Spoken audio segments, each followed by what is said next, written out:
A charity which began in our region and helps to fund life-changing operations on children in developing countries is marking its 25th anniversary. The Overseas Plastic Surgery Appeal sends doctors to operate on youngsters with facial deformities. Dr. Fas Arshad from Leeds goes to Pakistan twice a year and says it's a privilege to carry on the work started all those years ago. Hi, I'm Dr. Fas Arshad, Consultant Facial Plastic Surgeon at Leeds Private Hospital. This was an initiative that was started by Dr. Nick Hart, who was a consultant plastic surgeon at Hull Royal Infirmary. Him and a group of other surgeons from the Yorkshire region 25 years ago started visiting the Cleft Hospital in Pakistan in Gujarat, and on a biannual basis they would undertake charitable surgery to help reconstruct facial deformities for children who are born with cleft lip, cleft palate and cleft nose deformities. Surgeons from Yorkshire have been travelling to Pakistan to the Cleft Hospital in Gujarat for around 25 years, and I was introduced to this process and this initiative through Mr. Riaz, who is a consultant plastic surgeon from Hull.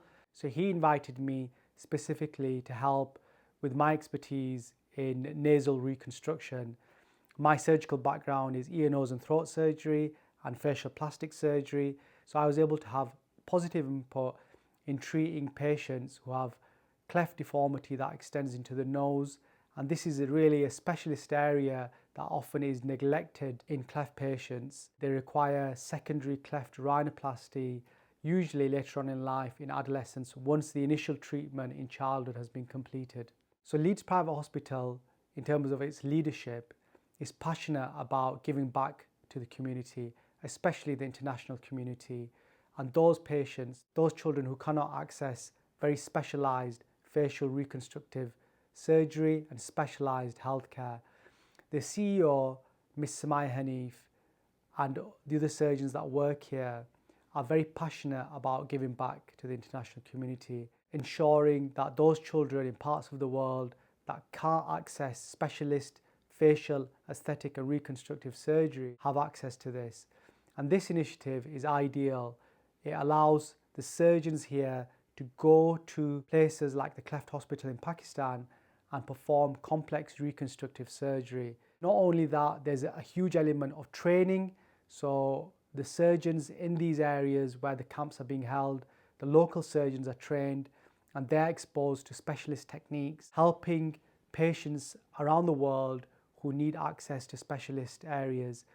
Facial reconstructive surgery is a very, very niche area, and the expertise in parts of the world, such as in remote areas in Pakistan, does not really exist. So those patients without these surgery camps would not have access to such specialist care. Facial deformities that are treated are, of course, cleft lip, cleft palate, as well as cleft deformity extending into the nose. The effect of cleft lip and cleft palate is huge. So children can have issues right from birth, such as feeding issues, nutritional issues, and then also speech development can be really affected. So by doing surgery on these children, it is having a transformative impact on their lives. Apart from the obvious functional issues such as speech and feeding, there's also a huge cosmetic and aesthetic impact of having a cleft deformity. The psychological burden of that, the social acceptance of these children has a huge impact. By doing this surgery, it is treating the functional aspect and also addressing the cosmetic issue and the aesthetic issue, and help alleviate some of the psychological distress that these children and their families go through. Having visited the Cleft Hospital in Pakistan just within the last 6 months, I've been there twice, I realised the impact, and I can see firsthand the impact it has on the children there and their families.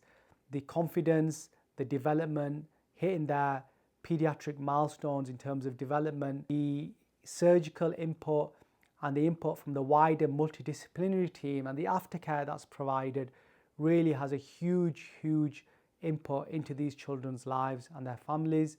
The Cleft Hospital in Pakistan, in Gujarat, has treated over 28,000 cleft children for free. So the impact on the community there and the wider community has been phenomenal, and it's really an honour and a privilege for Leeds Private Hospital, the surgeons here, the leadership here, to really help and support this cause. In developing countries where children don't have access to high-level healthcare, as clinicians here in the UK, we feel responsible to train surgeons there and provide healthcare to those children who don't have access to it. We have planned surgical missions over the next few years in places like Cambodia, South America, India, other parts of the world, wherever there are children who cannot access highly specialised facial surgery.